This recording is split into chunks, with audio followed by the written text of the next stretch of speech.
case-made law or court-made law. What in the heck does that mean? It means it becomes, depending on what happens in a court case, that determines the law after that. And Marshall, does that go back to old English stuff? Yes. Joan is right. She's one of the non-lawyers. She's a chemist, but she's right. That's absolutely what happens. The legislative branch passes a law, the executive branch implements it, and the judiciary branch interprets it. And so most of the laws out there that you might think are clear as a bell aren't necessarily. So someone files a lawsuit, and then it goes to court, and then the judiciary takes a look at it and comes out with a pronouncement. And that's what we call case-made law or court-made law. A lot of the law is gray. It's not black and white. Yeah. What else do you think of? Sexualized comments in general. Ooh, sexualized comments. Not necessarily even directed to anyone, telling dirty jokes, using certain words. So this is sexual harassment in the workplace, right? Are we in the workplace right now? Yeah, if you're in fit to work. How many people think we're in the workplace right now? Raise your hand. How many people think not? Okay, so Larry, you said you are. Why are you in the workplace right now? My company said it was required within 6 My months. company said it was required of me. Okay. Why would it be the workplace if you stayed after hours to drink? Yeah, because you may be in a position to influence someone's job, to make them feel uncomfortable at the firm. When you go back, you're still in whatever power position you have with the other person continues after you walk out the doors of your office. A lot of variables. And the person who's getting ready to tell a dirty joke and Joan is there, how's that person going to know? Well, if they don't know me, then it's safer not to say it in front of me. Right. Doesn't stop a lot of people. No. Inappropriate touching. Ooh. How many of you are huggy people? How many of you are not huggy people? So, I said I was a huggy person. If I were to hug Pete, who said he's not a huggy person, is that okay? Or is that inappropriate touching? If he's told you he's not comfortable with it, it's Well, inappropriate. he has told me he's uncomfortable, and if I do it, bingo. It's bad motive. But what if I don't know? Well, you shouldn't be doing it. Yeah, and we huggers assume everybody's a hugger. Can't do it. Don't touch people in general. Yeah, unwelcome comments. So I was doing this training at a place where there's a lot of senior citizens, meaning people older than I am. So I am listening. I got there early, and people were talking, and they were set up not in a horseshoe like this, but in kind of classroom seating. And one of the women comes in, and she's smiling, and she's talking to everybody, and they all sit down. She's in the front row. And I had overheard a couple of comments. And I said, how many of you think it's okay to call people honey and sweetheart in the workplace? And about half the people raised their hand, including this woman. And then I said, how many of you think it's not okay to call people honey and sweetheart? And about the other half raised its hand. And this woman's getting like whiplash, turning around. So then I proceed. Her smile turns into a frown. She literally starts perspiring. Finally, she raises her hand. She says, Diana, can I say something? And I said, sure. She said, I've been in the workplace for 50 years. I've always called people honey and sweetheart. It never occurred to me that they might be offended. You know, one person's art's another person's pornography. Molly's performance is by the book. All of us in here are like Molly, right? We all do that. However, each Friday night, Molly and available MIS staff members go across the street to TGIF's for happy hour. Several staff members have become regulars, including Carl, colleague, and Tammy, team member. Molly lets her hair down during happy hour, calling Carl honey and babe, cussing and telling dirty jokes. During a recent Friday evening, Molly and several staff members started telling dirty jokes. No one said anything.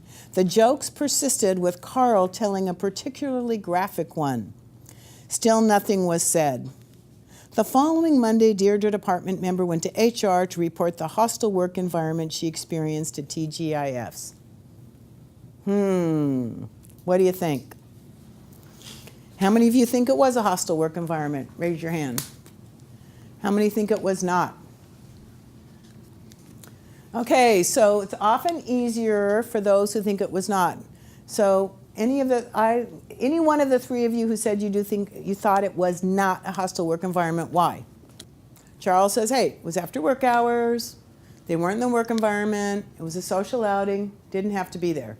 Who wants to argue the other side? Yes, Gina. It was Molly Manager. Molly Manager is the supervisor of these people. She let it get out of hand, and they may feel uncomfortable working with her when they come back to work on Monday. Ah, And the fact that it was every Friday night, it may have just felt like for some of the staff member, it may have felt like an extension of what they owed the team or the group. And my suspicion is they use it as a team building experience.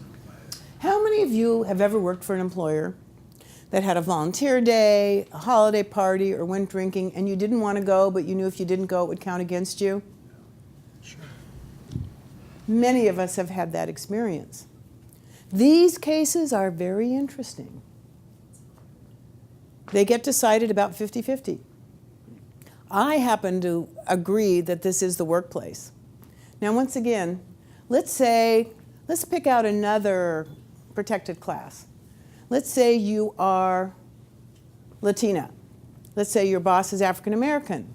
Let's say in the workplace, Molly Manager is perfect, she never does anything wrong, but now you're out and she's telling racist jokes about Latinos. And you're a Latino. What are you thinking when you go back to work on Monday? That she discriminates against Latinos.